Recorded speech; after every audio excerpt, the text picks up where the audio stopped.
Welcome to the deep dive. We take complex source material, the articles, the research, the data, and we break it down into the high-impact knowledge you really need. Today, we are wrestling with a scenario I think many of you might find familiar. A company that knows it needs to grow, but, well, it's bleeding talent faster than it can possibly hire. Yeah, that's pretty much the mess Jim Shaw walked into at Multitech. Multitech's basically a holding company, right? For Yeah. 12 newly acquired firms, all technically oriented, and their sales operations are, well, frankly, they're just chaos. Jim Shaw has been given 1 week, just 1 week, to develop a blueprint to fix this massive staffing crisis. Wow, 1 week. The urgency is definitely real there. Yeah. And let's just look at the sheer scale of the dysfunction.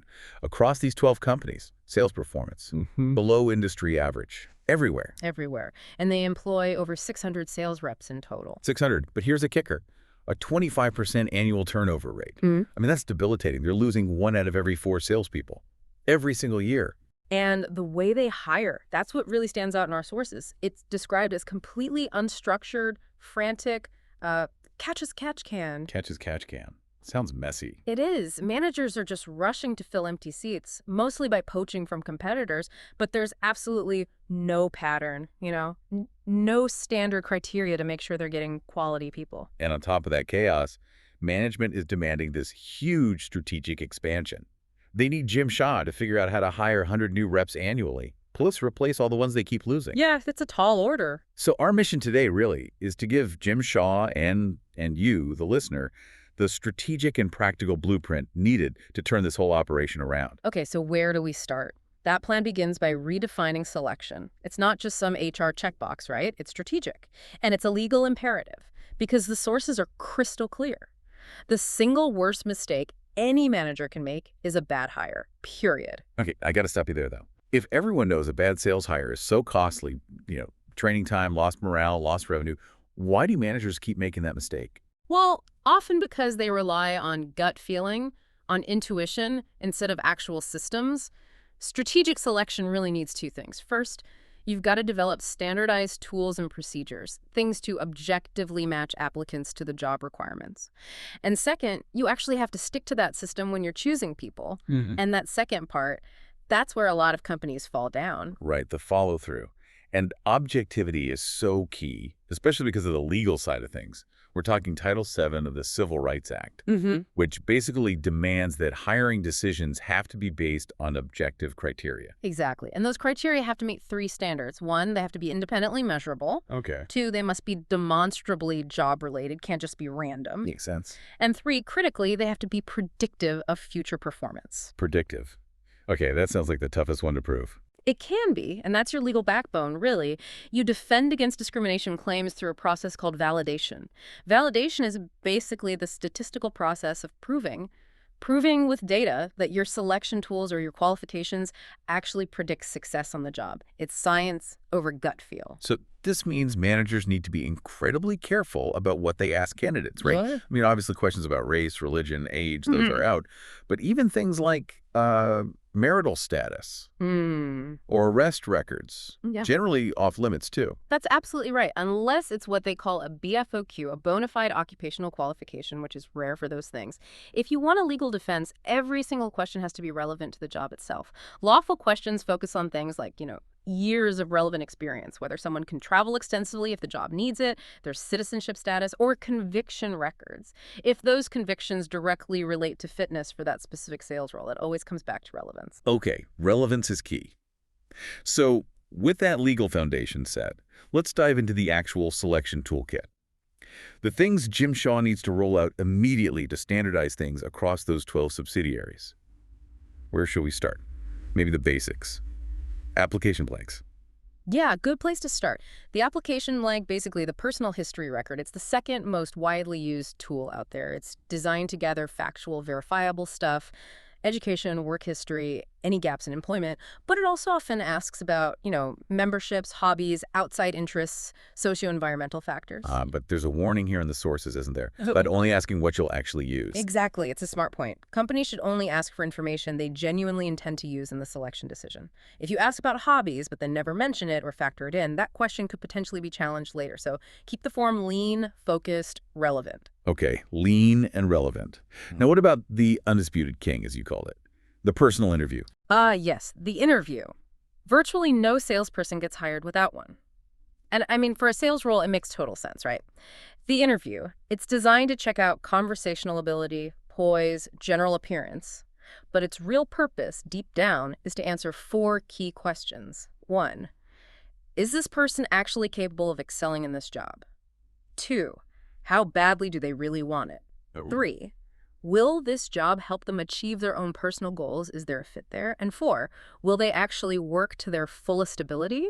Or are they just going through the motions? What I find fascinating is the source material notes that while interviews can be pretty bad predictors for many jobs, they can actually be quite effective in sales.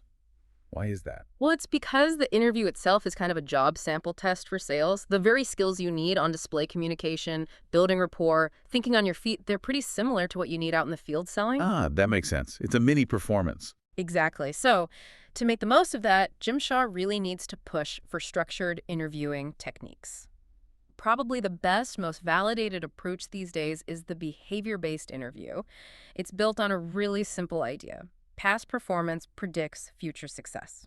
Right, so instead of asking, like, are you a good problem solver? Which everyone says yes to. Yeah, totally useless question. You ask something specific, like, tell me about a time you had a conflict with a major customer. What exactly did you do to work it out? Precisely. You force them to give a concrete example, a specific action they took. Compare that to, say, a non-directed interview where the manager just kind of wings it, lets the conversation wander, hoping something interesting pops out. That sounds more comfortable maybe, but less useful. Way less useful. It might feel warmer, but it's a terrible predictor because you can't compare candidates fairly. There's no standard baseline. Okay, speaking of less structured, Mhm. what about those stress interviews? The ones designed to, well, stress people out. Like the classic, sell me this pen or that example from the source. Why are manhole covers round? I mean, seriously, who asks that? Huh. Well, some interviewers do. But the point isn't really to get the right engineering answer about manhole covers. They're intentionally putting you under pressure. They want to see how you react, what your thought process is, how you handle being stumped or challenged. It's really a measure of resilience, which, is pretty critical in sales. Okay, resilience under pressure. Got it. So after the interview, we move on to maybe the most controversial tool in the kit, psychological testing. Yeah, testing definitely gets a lot of debate. Personality and interest tests can feel a bit intrusive sometimes, but some studies actually show that professionally developed and validated testing can be the best single predictor of job performance. And its use is actually increasing, partly because companies are more aware of the legal risks of not being objective, and honestly, the cost of a bad hire is just so high. But hold on. If they're controversial, and you hear about applicants maybe being able to fake answers on personality tests to look good, is the risk worth it? Why tell Jim this is the best tool? Well, because when they're done right, properly structured, validated for the specific role, they add a layer of objectivity that interviews, even structured ones, can sometimes lack. The key words there are structured and validated, and the authors are very clear.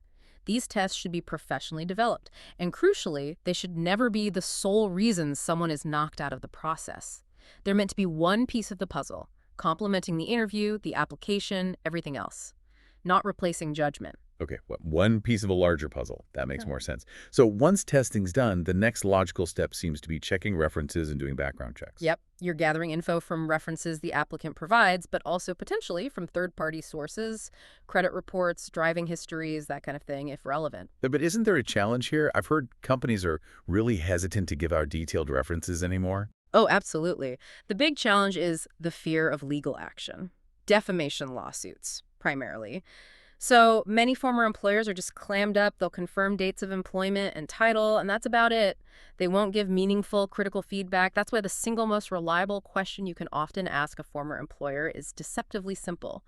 Would you rehire this person? Ah, the would you rehire question. A simple yes or no can speak volumes. It really can. And for the kind of experienced salespeople Jim Shaw needs, the sources suggest maybe the best, most unbiased reference source isn't even a former boss. It's actually the rep's previous customers. Oh, interesting. Why customers? Because they can give you the clearest picture of dependability, skill, follow-through, things an HR manager or even a direct supervisor might not see day to day. Okay, good tip for Jim.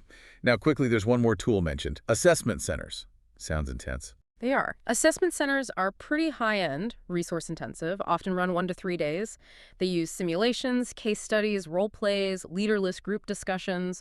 Usually they're used for selecting people for high-level sales leadership roles or for major internal promotions, not typically for frontline reps, but they exist. Right. So let's assume Jim Shaw gets this standardized system using these validated tools up and running. Selection is handled. But the battle's only half won, right?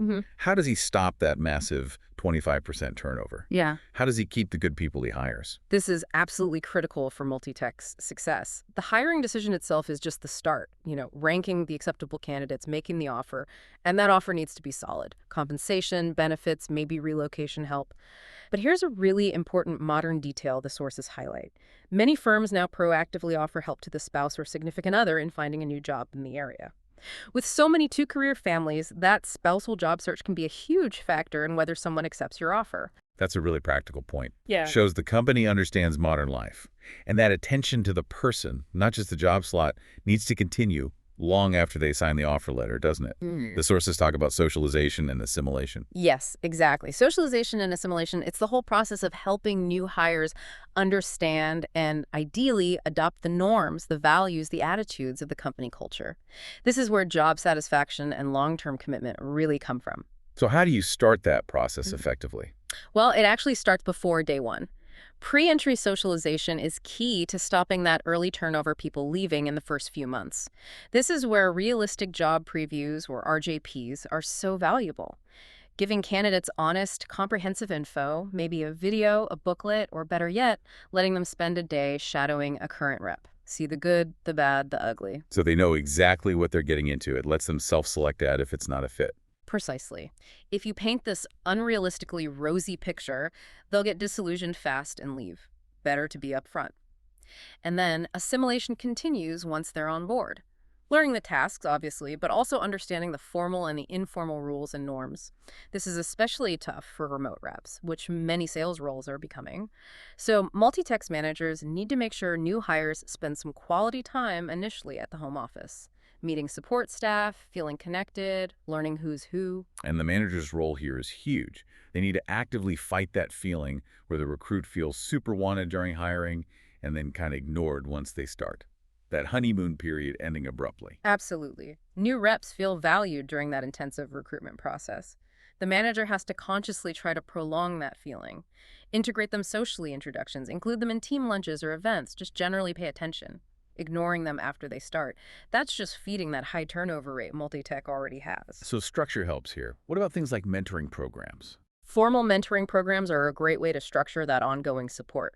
The source material actually points out 3 useful types. Type 1, you assign a senior manager as an advisor or friend, but, and this is important, someone who is not their direct boss. Creates a safe space for questions and advice. Okay, not the boss. Makes sense. What's type 2? Type 2 involves using coworkers or more senior reps, people who can teach the day-to-day ropes, the processes, the product ins and outs, the practical stuff. Peer mentoring, basically. Right. And type 3 is more informal, the executive mentor, someone higher up, often not formally assigned, who kind of takes a younger person under their wing, helps them navigate the company politics, understand the unwritten rules, climb the ladder, offers valuable political advice. Implementing these kinds of programs really helps bridge those cultural gaps that often cause good people to leave. Okay, so we've laid out a pretty comprehensive framework for Jim. The legal grounding, the toolkit for selection, and the strategies for retention and assimilation. Given all that, what was his final decision for tackling those 12 chaotic subsidiaries? Did he try to fix them all one by one?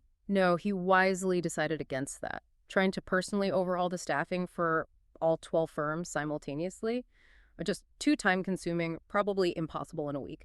Instead, he decided to develop a comprehensive model recruiting program, a single clear, standardized plan based on all these principles: objectivity, validation, structured tools, realistic previews, assimilation support. Mhm. And the plan was to mandate that every single sales manager across all 12 subsidiaries follow this program.